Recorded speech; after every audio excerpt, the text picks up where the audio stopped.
ఈసారి లోక్సభ ఎలక్షన్స్ పలు రాష్ట్రాల్లో హోరాహోరీగా కొనసాగుతున్నాయి. కేంద్రంలో మరోసారి బీజేపీ ప్రభుత్వాన్ని ఏర్పాటు చేయబోతున్నామని ఆ పార్టీ చెబుతుండగా తామేమీ తగ్గేది లేదని ఇండియా కూటమి సవాల్ విసురుతోంది. దేశంలోని పలు లోక్సభ నియోజకవర్గాల్లో అటు బీజేపీకి ఇటు కాంగ్రెస్ కు హోరాహోరీ పోరు జరగనుందని రాజకీయ విశ్లేషకులు అంచనా వేస్తున్నారు. ఆ స్థానాలేంటో ఇప్పుడు చూద్దాం.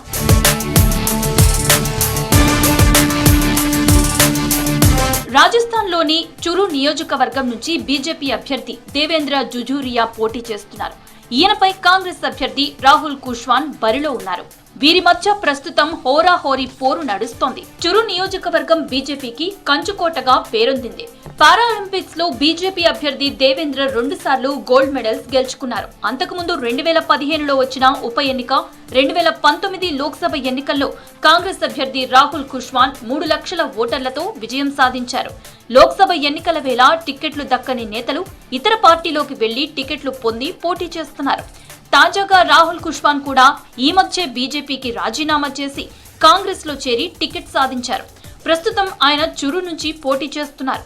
మరి రానున్న ఎన్నికల్లో ఈ ఇద్దరిలో గెలుపెవరిది అనేది ఆసక్తిగా మారింది.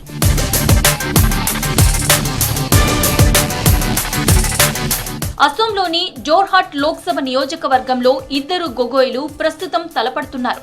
కాంగ్రెస్ కు పూర్వ వైభవం కోసం శ్రమిస్తున్న Gaurav Gogoi sitting BJP MP Tapan Kumar Gogoi తో పోటీ పడుతున్నారు. గత ఎన్నికల్లో గౌరవ్ గొగోయ్ కోలియాబోర్ నుంచి కాంగ్రెస్ ఎంపీగా గెలిచారు. గౌరవ్ తండ్రి అసోం సీఎంగా సుదీర్ఘకాలం పనిచేసిన తరుణ్ గొగోయ్ కు జోర్హాట్ నియోజకవర్గం ఒకప్పుడు కంచుకోటగా ఉండేది. జోర్హాట్ ఓటర్లతో ఈ అనుబంధాన్ని గుర్తు చేసుకోవడంతో పాటు యువ ఓటర్లపై గౌరవ్ గొగోయ్ ఎక్కువగా ఫోకస్ పెడుతున్నారు. ఈ సీటు నుంచి ఎవరు గెలుస్తారనేది ఆసక్తికరంగా మారింది.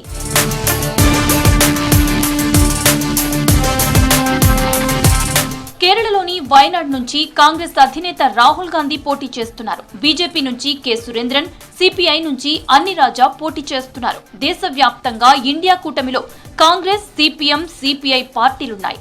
కేరళలో మాత్రం ఈ పార్టీలు ప్రత్యర్థులుగా బరిలోకి దిగుతున్నాయి. సిపిఎంతో సిపిఐ జట్టు కట్టి అన్ని రాజాను వయనాడ్లో రాహుల్ గాంధీపై పోటీకి దింపింది. దీంతో ఇండియా కూటమిలోనే ఇద్దరు గట్టి అభ్యర్థులు ఒకే స్థానం నుంచి పోటీ పడుతున్నట్లయింది. వయనాడ్లో 32% ముస్లింలు, 13% క్రైస్తవులు ఉన్నారు. ఈ స్థానంలో ప్రస్తుతం ముక్కోణపు పోటీ నెలకొంది.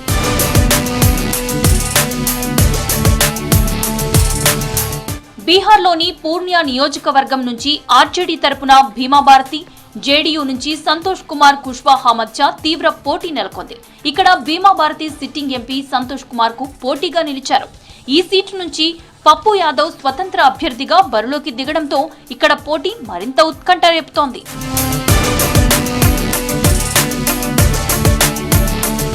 కేరళలోని తిరువనంతపురం నుంచి కాంగ్రెస్ తరపున శశి థరూర్ పోటీ చేస్తున్నారు. ఈయనపై బీజేపీ నుంచి కేంద్ర మంత్రి రాజీవ్ చంద్రశేఖర్ బరిలో ఉన్నారు. సిపిఐ నుంచి పన్నయన్ రవీంద్రన్ పోటీ చేస్తున్నారు. ప్రస్తుతం ఈ ముగ్గురు మధ్య పోటీ నెలకొంది. ఇక్కడ శశి థరూర్ 3వసారి పార్లమెంటు సిట్టింగ్ ఎంపీగా ఉన్నారు. 2009లో తొలిసారి లోక్సభ స్థానం నుంచి పోటీ చేసి గెలుపొందిన థరూర్ గతంలో కాంగ్రెస్ హయాంలో మానవ వనరుల అభివృద్ధి శాఖ సహాయ మంత్రిగా, విదేశాంగ శాఖ సహాయ మంత్రిగా పనిచేశారు. ఈయనపై పోటీగా రాజీవ్ చంద్రశేఖర్ బరిలో ఉన్నారు. 3 సార్లు రాజ్యసభ సభ్యుడిగా బాధ్యతలు నిర్వహించిన రాజీవ్ తొలిసారి లోక్సభకు పోటీ చేస్తున్నారు. దీంతో ఈసారి శశి థరూర్ కు చంద్రశేఖర్ నుంచి గట్టి పోటీ ఎదురుకానుంది.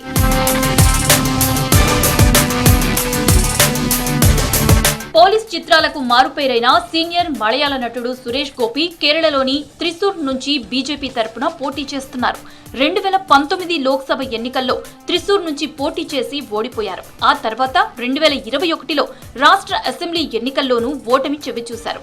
ఇక ఈసారి సురేష్ గోపి త్రిశూర్ నుంచి పోటీ చేస్తున్న బలమైన అభ్యర్థులైన కాంగ్రెస్ అభ్యర్థి కె మురళీధరన్, సిపిఐ అభ్యర్థి వి సునీల్ కుమార్లను ఎదుర్కోవాల్సి ఉంటుంది.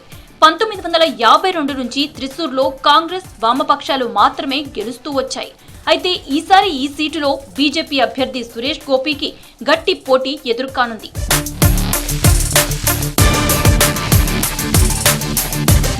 అన్నింటికంటే ఎక్కువగా రాజస్థాన్లోని బర్మర్ నియోజకవర్గంపై ఇప్పుడు అందరి దృష్టి పడింది. ఇక్కడ నుంచి స్వతంత్ర అభ్యర్థిగా రవీంద్ర సింగ్ భాటి పోటీ చేస్తుండటం వల్ల బీజేపీ కాంగ్రెస్ అభ్యర్థులకు వణుకు మొదలైంది. చక్కని వాగ్ధాటి, అనర్గళమైన చురుకైన ప్రసంగాలతో ఆకట్టుకున్నాడు రవీంద్ర. తాను పోటీ చేస్తున్న నియోజకవర్గాలే కాదు, దేశవ్యాప్తంగా పలు రాష్ట్రాలను చుట్టేస్తున్నాడు. 1.9 మిలియన్ ఓటర్లు ఉన్న బర్మర్ నియోజకవర్గంలో 7 లక్షల మంది జాట్లు, 2.5 లక్షల రాజ్పూత్ ఓటర్లు కీలకంగా ఉన్నారు. ఇక్కడ ఎన్నికల రణరంగం ముక్కోణపు పోటీని చూస్తోంది. వివిధ రాజకీయ వర్గాలకు చెందిన ప్రముఖ అభ్యర్థులు బరిలో ఉన్నారు.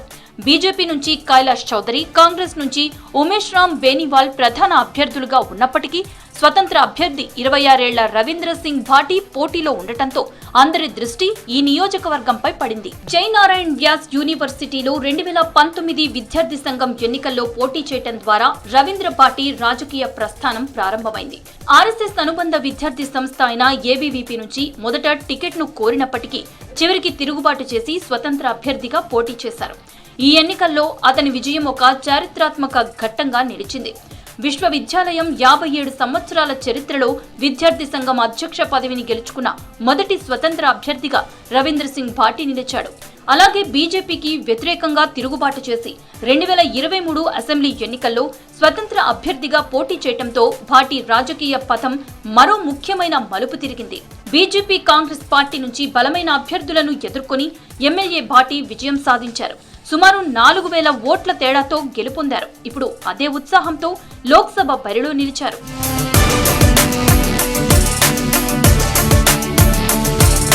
ఉత్తరప్రదేశ్లోని నగీనా నియోజకవర్గం నుంచి బీజేపీ తరపున ఓం కుమార్ పోటీ చేస్తున్నారు. సమాజ్వాదీ పార్టీ నుంచి మనోజ్ కుమార్, బీఎస్పీ నుంచి సురేంద్ర పాల్ పోటీ చేస్తున్నారు. ప్రస్తుతం నగీనా సీట్ కూడా చాలా ఆసక్తికరంగా మారింది.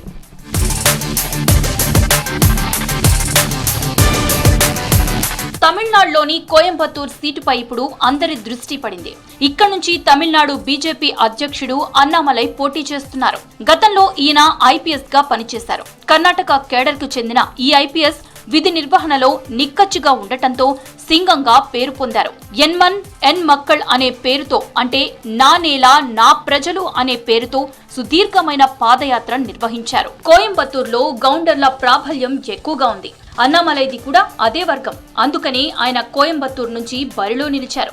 ఇదే స్థానం నుంచి అధికార పార్టీ డీఎంకే నుంచి మాజీ మేయర్ గణపతి రాజ్ కుమార్ పోటీ చేస్తున్నారు. 1996 తర్వాత ఇక్కడ డీఎంకే విజయం సాధించలేదు. గత ఎన్నికల్లో ఆ సీటును మిత్రపక్షమైన సిపిఎంకు కేటాయించింది డీఎంకే.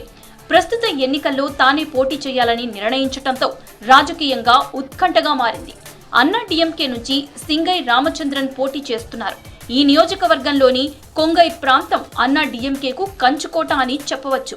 2021 అసెంబ్లీ ఎన్నికల్లో కోయంబత్తూర్ పరిధిలోని అన్ని అసెంబ్లీ నియోజకవర్గాల్లో అన్నా డీఎంకే, దాని మిత్రపక్షాల అభ్యర్థులు గెలుపొందారు. ప్రస్తుతం అన్నా డీఎంకే ఐటీ విభాగ సారథిగా సింగై రామచంద్రన్ బాధ్యతలు నిర్వహిస్తున్నారు. కోయంబత్తూర్ నుంచి బరిలో ఉన్న అన్నామలై, రామచంద్రన్, గణపతి ముగ్గురు కూడా బాగా చదువుకున్న వాళ్లే కావడం విశేషం. ఈ ప్రాంతంలో మొదటి నుంచి అన్నా డీఎంకేకు అనుకూలమని, రానున్న ఎన్నికల్లో కూడా విజయం తమదే అంటున్నారు సింగై రామచంద్రన్. తాను మేయర్గా ఉన్న సమయంలో చేసిన అభివృద్ధి పనులే తనను గెలిపిస్తాయని ధీమా వ్యక్తం చేస్తున్నారు డీఎంకే అభ్యర్థి గణపతి.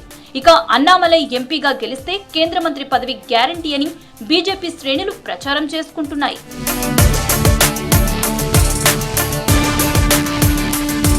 అన్నామలైకి మద్దతుగా కోవై, మేట్టుపాళ్యంలో జరిగిన ఎన్నికల సభలో ప్రధాని నరేంద్ర మోదీ పాల్గొని ప్రసంగించారు. కోవై సౌత్ ఎమ్మెల్యేగా ఆ పార్టీకి చెందిన వానతి శ్రీనివాసన్ వ్యవహరిస్తున్నారు. ఈ నియోజకవర్గంలో భారీగా వలస వచ్చి స్థిరపడిన ఉత్తరాదికి చెందిన ఓటర్లు ఉన్నారు. వారందరూ కమలం గుర్తుకే ఓటు వేస్తారని అన్నామలై ధీమాతో ఉన్నారు. డీఎంకే, అన్నా డీఎంకే మాదిరిగా బలమైన బూత్ కమిటీ సభ్యులు లేకపోవటం బీజేపీకి ప్రతికూల అంశంగా ఉంది. డీఎంకే ప్రభుత్వం ప్రవేశపెట్టిన మகளிర్ ఉరమై తోగై ఉచిత బస్సు పథకం మహిళల్లో అధిక ప్రభావం చూపిస్తుండటం అన్నామలైకి తలనొప్పిగా మారింది. డీఎంకే కూటమిలోని Congress, CPM, CPI, VCK, Manithaneya Makkal కట్చీలకు చెప్పుకోదగ్గ ఓటు బ్యాంక్ ఉంది. కొంగు మండలంలో మంచి పట్టున్న రాష్ట్ర మంత్రి సెంథిల్ బాలాజీని ఈడీ అరెస్టు చేసి జైల్లో ఉంచడాన్ని డీఎంకే అభ్యర్థి గణపతి రాజ్ కుమార్ ఎన్నికల ప్రచారంలో పదే పదే ప్రస్తావించి అన్నామలైని ఇరకాటంలో పడేస్తున్నారు.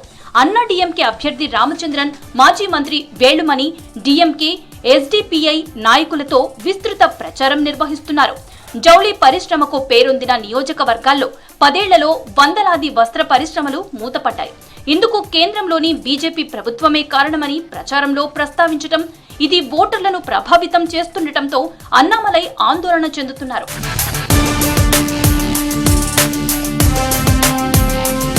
మూడోసారి కేంద్రంలో అధికారంలోకి రావాలని బీజేపీ దూకుడుగా వెళ్తోంది. ఈసారి 400 లోక్సభ స్థానాలను సొంతం చేసుకోవాలనుకుంటున్న ఎన్డీఏ ఆ లక్ష్యాన్ని చేరుకునేందుకు అన్ని ప్రయత్నాలు చేస్తోంది. లోక్సభ ఎన్నికల్లో గెలిచి మూడోసారి కూడా అధికారం చేపట్టాలనేది ఎన్డీఏ పట్టుదల. ఎలాగైనా మోదీని గద్దెదించాలనేది ఇండియా కూటమి కల. ఈ హోరాహోరీ పోరులో ఎవరి లక్ష్యం నెరవేరుతుందో చూడాలి. మొత్తంగా పలు రాష్ట్రాల్లో ప్రముఖ రాజకీయ దిగ్గజాల మధ్య పోటీ నెలకొంది.